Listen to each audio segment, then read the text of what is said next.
स्वागत है आपका विनोद अग्निहोत्री जी नई परख के मंच पर एक बार फिर। पिछली बार जब हम लोगों ने कांग्रेस के मनरेगा बचाओ आंदोलन के घोषित कार्यक्रम के ऊपर चर्चा की थी, तो उस वक्त आपने एक टिप्पणी की थी जो मुझे याद रह गई। और वो टिप्पणी ये थी कि इस वक्त भारतीय जनता पार्टी के रणनीतिकार और नरेंद्र मोदी ये सोच रहे होंगे कि वो इस आंदोलन को पटरी से उतारने के लिए, जनता की निगाह से उसे पृष्ठभूमि में डालने के लिए और मोदी जी की शख्सियत और लोकप्रियता पे आ रहे तमाम खतरों और तमाम उन उस लोकप्रियता को हो रहे तमाम नुकसानों से बचने के लिए किस प्रकार का काउंटर नैरेटिव चलाने के बारे में सोच रहे होंगे। और इधर आपने ये टिप्पणी की और उधर उसके कुछ ही दिन बाद सामने आ गया कि मोदी जी सोमनाथ मंदिर के सवाल को उठाकर सोमनाथ मंदिर का जो जीर्णोद्धार हुआ था, जिस पर नेहरू और पटेल के बीच में कुछ बहस भी चली थी, उसको सामने लाकर इस मुद्दे को वो काउंटर करना चाहते हैं और उसकी कोशिश पूरी शुरू हो गई है। तो आपको क्या लगता है कि ये कोशिश कितनी परवान चढ़ेगी और क्या ये मुद्दा इस योग्य है कि इस वक़्त मोदी जी की सरकार के खिलाफ जो एक नाराज़गी जमा हो रही है, उस नाराज़गी से मोदी जी को बचा सके? देखिए, जनवरी 1026 में सोमनाथ मंदिर का नमूद गजनवी ने ध्वंस किया हुँ, और जनवरी 2026 यानी 1000 साल बाद। हुँ, तो एक जाहिर है मोदी जी इस मामले में बहुत ध्यान रखते हैं कि कब किस विषय को उठाना है। जैसे अभी वंदे मातरम पे उन्होंने बहस कराई 150 साल पूरे होने पर हुँ, संसद के दोनों सदनों में, जी, सरकार में। हुँ, और ये जो नैरेटिव, चूंकि मनरेगा वाला जो है एक मुद्दा हुँ, कांग्रेस पार्टी लेके जा रही है लोगों के बीच में, वो उसकी मुहिम शुरू भी हो गई है। हुँ, 8 तारीख से उनका होना था, 9 तारीख है जब हम लोग बात कर रहे हैं। हुँ, तो जाहिर है कि इसके जवाब में भारतीय जनता पार्टी को, सरकार को कुछ ना कुछ नया नैरेटिव तो देना ही है। हुँ, तो एक तरफ तो भारतीय जनता पार्टी जो उनकी योजना है वीबी जी राम जी, उसके तमाम फायदों को लेकर के लोगों के बीच में जा रही है। और उन्होंने कहा है, ये निर्णय लिया है कि उसके मंत्री, उसके विधायक, उसके सांसद, उसके कार्यकर्ता रीच आउट करेंगे गांव गांव जाके और बताएंगे कि क्या इस योजना में कितने फायदे हैं पुरानी योजना की तुलना में। तो हुँ, एक तो ये है। हुँ, लेकिन क्योंकि क्या होता है आपको मालूम है, जब कोई आप रिएक्ट करते हैं किसी चीज पे, किसी मुद्दे पे, तो कई बार हुँ, वो काउंटर प्रोडक्टिव हो जाता है। जी, तो ये मालूम है कि चूंकि मुद्दा विपक्ष ने उठाया है, कांग्रेस ने उठाया है, जी, अब उसको आप समझाएंगे तो विपक्ष के मुद्दे का ही प्रचार होगा ज्यादा, जी, है ना। जैसे मैं उदाहरण के लिए, जब अयोध्या का मुद्दा बीजेपी उठाती थी तो उसके काउंटर पे जब कांग्रेस और वामपंथी दल और समाजवादी वाले दूसरे तर्क देते थे, तो वो हुँ, मुद्दा ही प्रचलित, ज्यादा पॉपुलर होता था, ज्यादा लोकप्रिय होता था लोगों के बीच में।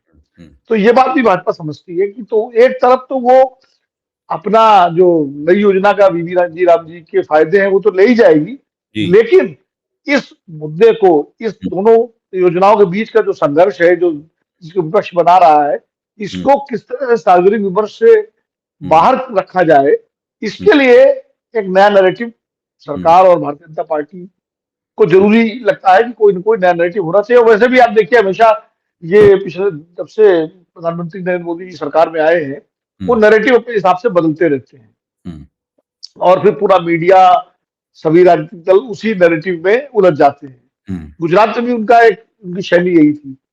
अभी जिस तरह से सोमनाथ मंदिर के 1000 ध्वंस के 1000 साल पूरे होने पर उन्होंने एक लेख लिखा, सारे अखबारों में छपा, वो बड़ी प्रमुखता से, हुँ, जिसमें ये रेखांकित किया गया कि सोमनाथ किस तरह हमारे राष्ट्रीय गौरव का प्रतीक है, हमारा जो हिंदू गौरव है, हिंदुत्व का जो हमारी सांस्कृतिक गौरव जो है, जो हुँ, राष्ट्रीय स्वयंसेवक संघ की अवधारणा है सांस्कृतिक राष्ट्रवाद की, बेसिकली वो तो हिंदुत्व ही है। हुँ, उस उसके गौरव का प्रतीक है सोमनाथ।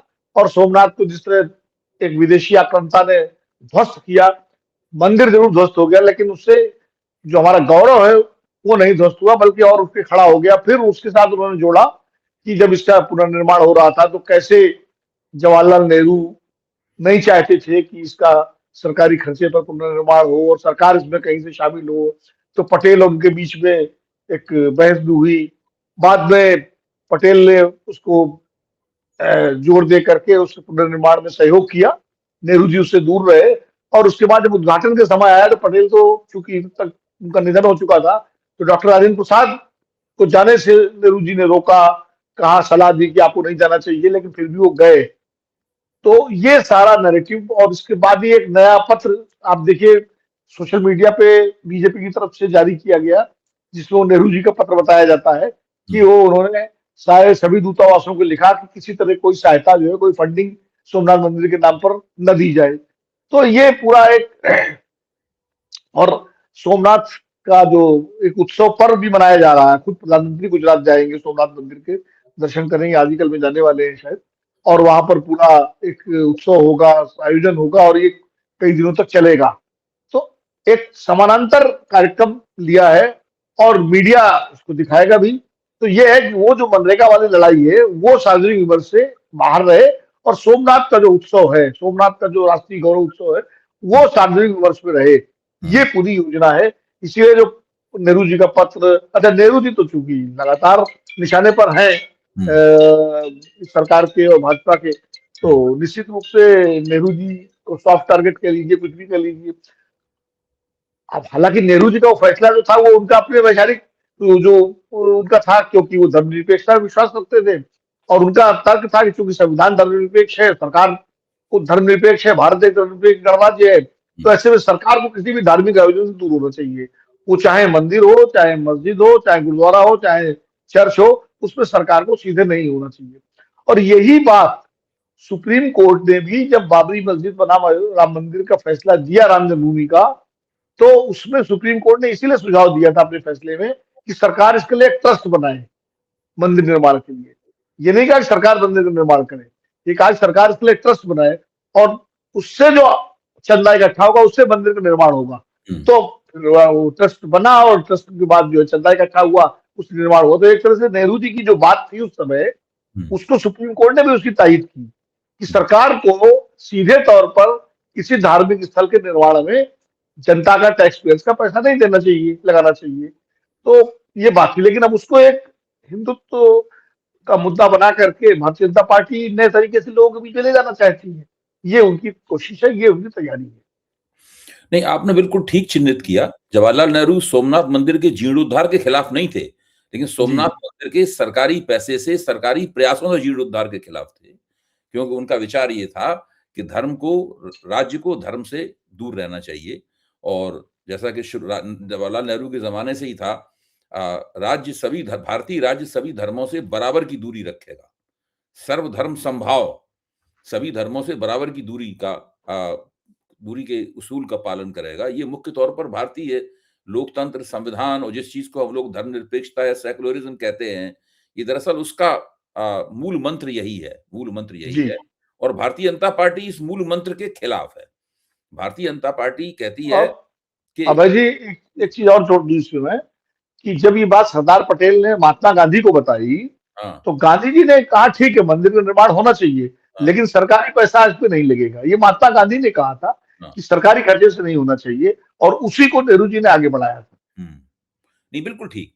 नरेंद्र मोदी की सरकार की तो आदत है कि वो हमेशा ही चीज़ों को तोड़-मरोड़ कर, उसमें झूठ मिलाकर, सत्य को विकृत करने की रणनीति में यकीन करती है। अब मेरा एक और प्रश्न है, जो कि मोदी जी को तो जो रणनीति चलानी है वो चलाएँगे, जो नैरेटिव उन्हें चलाना वो चलाएँगे। उसके पीछे जिनके जो भी इरादे हों, वो मनरेगा बचाओ आंदोलन को मान लीजिए लोगों की ने मंच से हटाना चाहते हैं या और कुछ करना चाहते हैं। आपको क्या लगता है कि इस प्रकार की रणनीतियाँ, जैसे कि सोमनाथ मंदिर के बारे में चल रही है और भी इस तरह के बहुत से प्रपंच मोदी जी रच चुके हैं। क्या इससे वास्तव में भारतीय जनता पार्टी के वोट बढ़ते हैं? क्या इससे वास्तव में कोई चुनाव जीतने या हारने के ऊपर कोई फ़र्क पड़ता है? आपको ध्यान होगा, आपको क्या, हम सब लोगों को ये बात पता है, जाने कितने बार इसकी चर्चा कर चुके हैं। 2000 जब राम मंदिर की प्राण प्रतिष्ठा की गई, उससे बड़ा भव्य समारोह तो कोई सरकारी पैसे से हुआ नहीं आज तक। पूरा भारतीय राज्य उसमें शामिल था। हिंदुस्तान के सब सारे फ़िल्म एक्टर, सारे स्पोर्ट्स स्टार, सारे बड़े-बड़े पूंजीपति, हर महत्वपूर्ण व्यक्ति उस कार्यक्रम में आया हुआ था। प्रधानमंत्री, उत्तर प्रदेश के मुख्यमंत्री, राष्ट्रीय स्वयंसेवक के सरसंघचालक, सब साष्टांग दंडवत हो रहे थे। प्रधानमंत्री के नेतृत्व में प्राण प्रतिष्ठा हो रही थी। सब जगह उसका प्रसारण हो रहा था। एक-एक चैनल का पत्रकार रामनवमी ओढ़े हुए वहाँ पे चौपाइयाँ रट के या पर्ची भी लिख के वहाँ गया हुआ था अयोध्या में। सब लोग चंदन-वंदन लगाए हुए चौपाइयों का पाठ चल रहा था। मतलब उससे बड़ा मैंने तो जी कोई जी। आयोजन इस तरह का देखा नहीं कभी भी। लाइव टेलीकास्ट था पूरा पूरे कार्यक्रम। इसमें मीडिया पूरी तरह उत्साह से इस तरह भाग ले रहा था जैसे वो भी राम मंदिर की प्राण प्रतिष्ठा का एक हिस्सा हो। मीडिया अपनी निष्पक्षता को पूरी तरीके से त्याग चुका था, खास तौर से इस मामले में। दूसरे मामलों में तो एक आध ऐसे व्यक्ति को बुला लिया जाता है हमारे आपके जैसे जो आलोचना की बात रखते हैं। इसमें तो ऐसे लोग पूरी तरीके से नज़ारे से गैरहाज़िर थे। इसके बावजूद भी भारतीय जनता पार्टी के तो वोट बढ़े नहीं। बढ़ने की बजाय भारतीय जनता पार्टी के वोट कम हो गए। आधे से कुछ ज़्यादा फीसदी भारतीय जनता पार्टी के वोटों का प्रतिशत कम हो गया और उनकी 63 सीटें कम हो गईं। 2003 से 303 से वो 240 पे आ गए।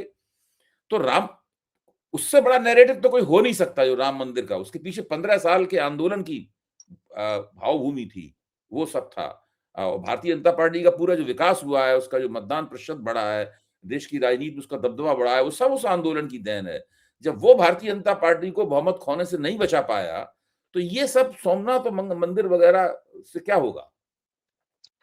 नहीं नहीं अवधेश जी, अभय जी, इसमें दो बातें हैं। हुँ, एक तो अयोध्या वाला जो राम मंदिर वाला मसला है, वो तो खैर एक बार हम आप चर्चा भी कर रहे थे हुँ, कि जब जब अयोध्या में कुछ भारतीय जनता पार्टी ने किया है, तब तक उसको पराजय का सामना करना पड़ा। हुँ, 1989 में जब अडवाणी जी वो डब्बे में रथ यात्रा लेके निकले थे, आप याद करिए, और पूरा जोर था, तो अयोध्या की लोकसभा सीट जो है, 89 के चुनाव में वो मित्रसेन यादव जीते थे हुँ, रथ यात्रा से पहले का हुँ, जो आंदोलन, बहुत जो रथ यात्रा तो बाद में 90 में निकली है, लेकिन 89 में आंदोलन बीजेपी भारतीय जनता पार्टी ने अपने मैनिफेस्टो अपने उसमें ले लिया था, मैनिफेस्टो में अपने राजनीतिक कार्यक्रम में शामिल कर लिया था।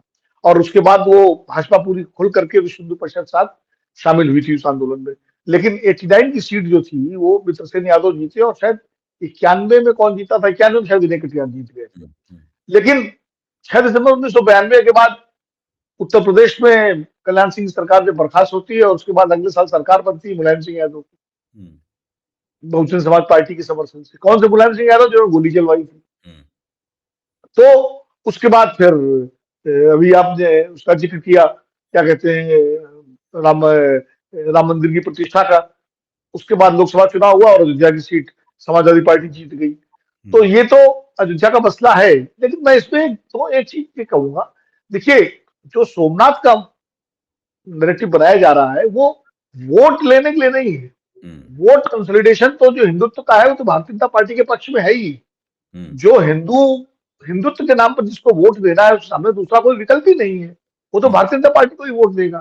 हुँ, ये तो जो मनरेगा का नैरेटिव कांग्रेस बनाने की कोशिश कर रही है, हुँ, और उसको एक बड़ा मुद्दा बनाने की कोशिश कर रही है, उससे डिफ्लेक्ट करने का प्रयास है। हुँ, क्योंकि चुनाव तो अभी 2029 में है, वो तो दूर है। और हुँ, लोकसभा के और हुँ, विधानसभा में जो चुनाव होंगे, वो लोग स्थानीय मुद्दों पर होंगे। पश्चिम बंगाल में कोई सोमनाथ का मुद्दा कोई वहां से नहीं करने वाला है। हुँ, वहां तो ममता बनर्जी ने पहले से ही जगन्नाथ मंदिर बना दिया, और उसके बाद वो दुर्गा आंगन बना रही है, और घोषणा कर दी कि हम हुँ, वो भी बनाएंगे, एक मंदिर और कोई घोषणा कर दी बनाने की। हुँ, तो इसलिए ये जो है नैरेटिव, सिर्फ मनरेगा का जो आंदोलन कहीं तूल ना पकड़ जाए, हुँ, कहीं ये जन आंदोलन व्यापक न बन जाए, हुँ, उसको हिंदुत्व के कार्ड से और हुँ, सार्वजनिक विमर्श से दूर रखने के लिए हुँ। ये एक नैरेटिव है। इससे वोट कंसोलिडेशन तो ऑलरेडी है। गुजरात में भी जो वोट जो बीजेपी का है, वो है। तो इसलिए मैं इसको वोट की दृष्टि से नहीं देख रहा हूं, मैं इसको देख रहा हूं सार्वजनिक विमर्श से मनरेगा आंदोलन को बाहर रखने की कोशिश है, इस नैरेटिव की जरिए। अच्छा, ये आपकी आपकी बात ठीक है। अब मैं देखना चाहता हूँ कि आखिरकार कांग्रेस का लक्ष्य क्या है और भाजपा का लक्ष्य क्या है? कांग्रेस का लक्ष्य ये है कि जो मनरेगा से लाभान्वित होने होने वाला जो अधिकांशतः दलित समाज है, उस दलित समाज के बीच में ये बात पहुँचे और दलित समाज नए सिरे से कांग्रेस के पक्ष में और विपक्षी राजनीति के पक्ष में गोलबंद हो। और दलित और अति पिछड़े, हाँ, और अति पिछड़े। हाँ, दलित और अति पिछड़े, जो कि अकुशल मज़दूर हैं और जिनको इस तरह की रोज़गार की ग्रामीण रोज़गार की गारंटी चाहिए। अब मान लीजिए सोमनाथ के सवाल पर ये लोग कर रहे हैं ये। हो सकता है जो टीवी पे आता है वो टीवी से थोड़ा उसको दूर रखने में ये हफ्ते भर के लिए या 1-2 दिन के लिए उसको दूर रख पाएँ। पहली बात तो कांग्रेस का आंदोलन ये 45 दिन का है। मुझे नहीं लगता कि सोमनाथ मंदिर के सवाल पे 45 दिन तक ये बात और खींची जा सकती है। ये 1-2 दिन या 1 हफ्ते खींची जा सकती है ज़्यादा से ज़्यादा, हैं? अभी भाजपा ने अपने कार्यक्रम की घोषणा उस तरह से नहीं की है, लेकिन 45 दिन तक ये कार्यक्रम चलता रहेगा, मुझे इसमें संदेह है। दूसरी बात कि सोमनाथ मंदिर में जो हो रहा है, उसका दलित समाज पर बहुत ज़्यादा असर होने की और जो जिस ग्रामीण सरबराह के साथ कांग्रेस या विपक्षी पार्टी जुड़ना चाहती हैं, उसकी संभावना यहाँ पे है नहीं है। तो क्या लगता है कि ये इस तरह का कार्यक्रम ठीक है, हफ्ते 10 दिन अ, टीवी को जो पहले से ही विपक्ष के खिलाफ है और भारतीय जनता पार्टी की गोदी में बैठा हुआ है, टीवी को उससे दूर रख सकता है। लेकिन कांग्रेस के लक्ष्यों पे इसका क्या असर पड़ेगा? नहीं नहीं, ऐसा देखिए, मैं पिछली बार भी कहा था कि निर्भर करता है कांग्रेस अपने आंदोलन को कितनी शिद्दत के साथ और कितनी गहराई के साथ लोगों के बीच उठाती है, हुँ, इस पर सब निर्भर करेगा। देखिए, इस कांग्रेस का जो आंदोलन है मनरेगा वाला, ये सोमनाथ का मुद्दा उठाए बीजेपी या हुँ, ना उठाए, हुँ, उसको भारतीय जनता पार्टी, उसको भारतीय मीडिया, जो मुख्य धारा का मीडिया है, उसमें कोई बहुत कवरेज मिलने वाला नहीं है। हुँ, क्योंकि ये ऐसा इवेंट है, हुँ, ऐसा आयोजन है जो अलग अलग विकेंद्रित आयोजन है। हुँ, जिलों में प्रदर्शन हो रहा है, गांव में होगा, ब्लॉक में होगा। तो ये ऐसा विकेंद्रित आंदोलन है जिसका कोई मीडिया टीम भेज करके कोई टीवी चैनल उसको दिखाए। तो हुँ, भारत जोड़ो यात्रा जो इतना बड़ा आयोजन था, हुँ, उसको भी मीडिया चैनल तब दिखाना शुरू किया था हुँ, जब राहुल गांधी दिल्ली के नजदीक आ गए थे, जी, या खाली शुरू हुई थी तब थोड़ा दिखाया था। हुँ, हुँ, तो इसलिए ये कोई वो नहीं है, वो तो सार्वजनिक विमर्श में उन्नत का मुद्दा दिखाया जाएगा, एक हफ्ते तक जो कार्यक्रम वो चलेगा।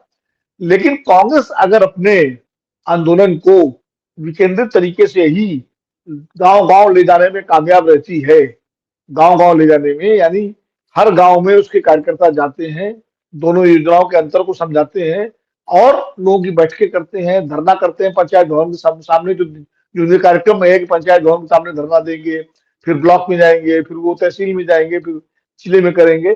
अगर ये सब सफलतापूर्वक कर लेते हैं कांग्रेसी, और खाली कांग्रेस कार्यकर्ताओं को नहीं, उसमें मनरेगा मजदूरों को जितना ज्यादा जोड़ लेंगे, हुँ, उतना उसका मुद्दा दूर तक जाएगा। हुँ, इसीलिए सरकार इस मामले में दो स्तर पर काम कर रही है।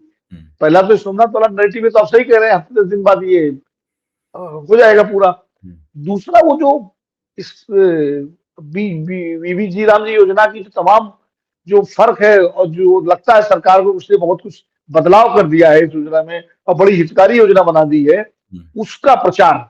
लेकिन समस्या उसमें ये आ रही है हुँ, कि जो राज्यों का अंशदान कर दिया 40%, हुँ, जो कोई भी राज्य देने को तैयार नहीं है, यहाँ तक भाजपा शासित राज्य भी इससे बहुत खुश नहीं है। हुँ, क्योंकि वो भी सब कर्जे में डूबे हुए हैं, विपक्ष वाले तो डूबे ही हैं, वो हुँ, भी कर्जे में डूबे हुए हैं। तो कैसे इसको, अब एक नया डेवलपमेंट हो गया, कर्नाटक की सरकार ने इस कानून को, जो बीबी राम जी कानून है, उसको उन्होंने हाई कोर्ट में चुनौती दे दी है, हुँ, यानी जुडिशियल रिव्यू के लिए डाल दिया है। तो अब अगर हो सकता है कल को कोई और विपक्ष की सरकार ऐसा कर दे, मान हुँ, लीजिए ममता बनर्जी भी कर सकती है या कोई और कर सकता है, अभी हुँ, तो सिर्फ कर्नाटक सरकार ने किया है। तो हुँ, इसमें एक संवैधानिक प्रश्न भी खड़ा हो जाएगा। हुँ, तो इसलिए मैं कह रहा हूं कि सिर्फ सोमनाथ मंदिर के उससे बात नहीं बनेगी, सरकार भी समझती है इस बात को। हुँ, इसीलिए वो, आप देखिए अखबारों में इश्तेहार आ रहे हैं, प्रचार, शिवराज सिंह चौहान कृषि मंत्री जहां जहां जा रहे हैं, प्रेस कॉन्फ्रेंस के जरिए फायदे गिना रहे हैं। यानी सरकार को लगता है कि अगर आंदोलन जोर पकड़ गया तो उसके उसके दिक्कत आएगी। विधानसभाओं के चुनाव होने हैं, अभी पश्चिम बंगाल का चुनाव है, असम का चुनाव है, तमिलनाडु का है, पुदुचेरी का है और केरल का है। इन चुनावों में भी आखिर ये वर्ग तो हर योजना तो हर राज्य में है, हुँ, और हर राज्य के गांव में इस योजना में काम हुआ है, हर राज्य में मनरेगा मजदूर है। तो हुँ, ऐसे में ये, इसका कोई बड़ा नुकसान राजनीतिक न हो, हुँ, इसकी सरकार चिंता में है, और इसलिए वो दो स्तर पर काम कर रही है। हुँ। नहीं, आपने बिल्कुल ठीक कहा। सरकार की तो अपनी कोशिश है ही। अच्छा, आप एक और बात मैं आपसे समझना चाहता हूँ कि क्या कांग्रेस की योजनाओं में, खास तौर से इस आंदोलन को चलाने की योजनाओं योजनाओं में, जिसकी हमने पिछली बार भी बात की थी, जो चुनाव न लड़ने वाले ज़मीनी संगठन, जो मुख्य तौर पर दलितों के साथ काम करते हैं और इनका हम संगठनों का पिछली बार ज़िक्र भी किया था। जी। अ, तो क्या उन संगठनों को अपने साथ जोड़ने की इनकी कोई योजना है? या उसको अभी उस योजना की तरफ इनका ध्यान नहीं है, पहली बात, या पहले दौर में नहीं जोड़ना चाहते, बाद में जोड़ेंगे, एक तो वो मुद्दा है महत्वपूर्ण। क्या इस आंदोलन के साथ में विपक्ष की उन पार्टियों को जोड़ने की कोई योजना कांग्रेस के पास है, जो पार्टियां भी कांग्रेस के इस रवैये से सहमत हैं कि भाई इस सवाल मनरेगा की वापसी की कोशिश की जानी चाहिए। क्या कांग्रेस उसे अपनी पार्टी का ही कार्यक्रम बनाए रखना चाहती है या कुछ और भी करना चाहती है? इसके जरिए कुछ और बड़े लक्ष्यों को भी वेधना चाहती है? नहीं, मैंने कांग्रेस से कुछ नेताओं से बात की थी, कुछ हुँ, जिम्मेदार नेताओं से। हुँ, यही सवाल पूछा, दोनों सवाल मैंने पूछे। हुँ, मैंने कहा जब ये मुद्दा आपका कॉमन है, तृणमूल कांग्रेस के सांसदों ने पूरा दिन रात पूर्व पर धरना दिया संसद में इसी को लेकर के, हुँ, और जो समाजवादी पार्टी है, आरजेडी है, डीएमके है और तमाम सहयोगी दल हैं, हुँ, इनको शामिल आप करेंगे या क्यों नहीं कर रहे हैं? हुँ, और दूसरा जो ये नॉन पॉलिटिकल ऑर्गेनाइजेशंस हैं, हुँ, जो अलग-अलग स्तर पर इसके लिए लड़ाई लड़ रहे हैं, काम कर रहे हैं, हुँ, उनको तो मुझे उन्होंने बताया हुँ, कि शुरुआत में ये कांग्रेस अपने कार्यकर्ताओं को एनर्जाइज करने के लिए, एक्टिव करने के लिए एक प्रारंभिक तौर पर उनके बीच में उनके द्वारा इस आंदोलन को शुरू कर रही है। हुँ, हुँ, उसका लक्ष्य ये है कि हुँ, पहले उसके जो कार्यकर्ता जो जमीनों पर है वो निकल करके आए, लोगों के बीच जाएं और बात करें। उनका हुँ, कहना था कि मान लीजिए हमने दूसरे संगठनों को जोड़ लिया शुरू में ही, हुँ, खास करके दूसरी पार्टियों को और दूसरे संगठनों को, तो हमारा कार्यकर्ता तो घर बैठा रहेगा, वो इस उम्मीद में रहेगा उत्तर प्रदेश और समाजवादी पार्टी के लोग काम कर रहे हैं, हुँ, ठीक है, भीड़ तो आ ही रही है। हुँ, और बंगाल है तो तृणमूल कांग्रेस के लोग कर रहे हैं, बिहार है तो आरजेडी के लोग हैं ही, हमें क्या जरूरत। और खासकर इन राज्यों में, ठीक है, मध्य प्रदेश वगैरह में कांग्रेस के लोग निकलेंगे। तो उनका है कि जिन राज्यों में हमारी पार्टी कमजोर है, जहां सहयोगी दल ज्यादा प्रभावशाली है, वहां पहले हम अपने कार्यकर्ता को एक्टिव कर रहे हैं कि वो निकले, लोगों के बीच जाए, मनरेगा के फायदे गिनाए, जरूरत पड़े धरना दे, प्रदर्शन करे। तो हमारी पार्टी जो है, उनका मानना था कि कांग्रेस पार्टी जो है वो चुस्त दुरुस्त हो पहले हुँ, पहले फेज में।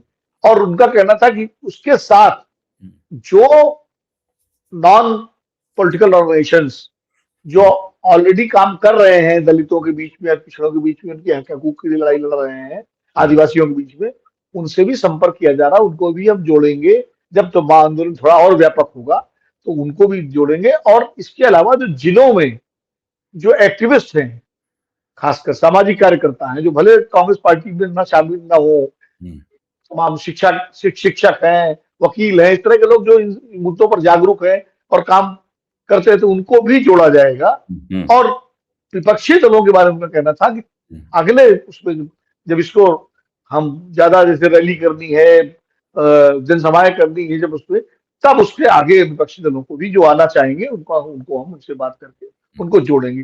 प्रारंभिक स्तर पर अभी ये कांग्रेस पार्टी ही अपने स्तर पर इसको शुरू कर रही है। ये ये उनकी आपने बहुत रणनीति के लिए। ये बेहतर जानकारी दी। इसका मतलब ये है कि जब 45 दिन बाद ये आंदोलन अपने शिखर पे होगा और खत्म होगा आंदोलन, उस वक़्त तक ज़मीनी स्तर पर काम करने वाले कुछ संगठन भी इसके साथ जुड़ चुके होंगे जी। और विपक्षी पार्टियों के पास भी ये मौका होगा उस वक़्त तक कि इस आंदोलन के साथ जुड़ें। अच्छा, दूसरा एक और प्रश्न था कि इस अभी ऐसे देखने में साफ लग रहा है कि राहुल गांधी ट्वीट करने के अलावा और कुछ नहीं कर रहे हैं। जी।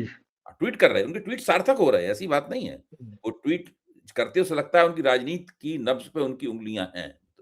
तो देश में क्या हो रहा है, घटनाओं का आपस में लिंक क्या है, ये उनके ट्वीट उससे उनकी समझ जो है ना, उसका उस उसमें झाँकने का मौका मिलता है।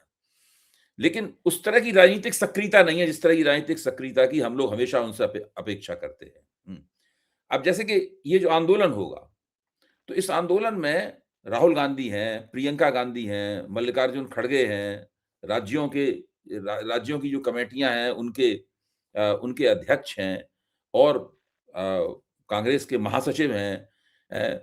इन सब लोगों को वो इस आंदोलन से सक्रिय रूप से जोड़ा जा सकता है, उनको जगह-जगह भेजा जा सकता है और बड़े पैमाने पर इससे पूरा का पूरा कांग्रेस का संगठन, जो आम तौर पर एक तरह की निष्क्रियता का शिकार रहता है, उसमें कुछ गतिशीलता फूँकी जा सकती है। नहीं, आप बिल्कुल सही कह रहे हैं। दरअसल इस बार भी मेरी बात हुई थी।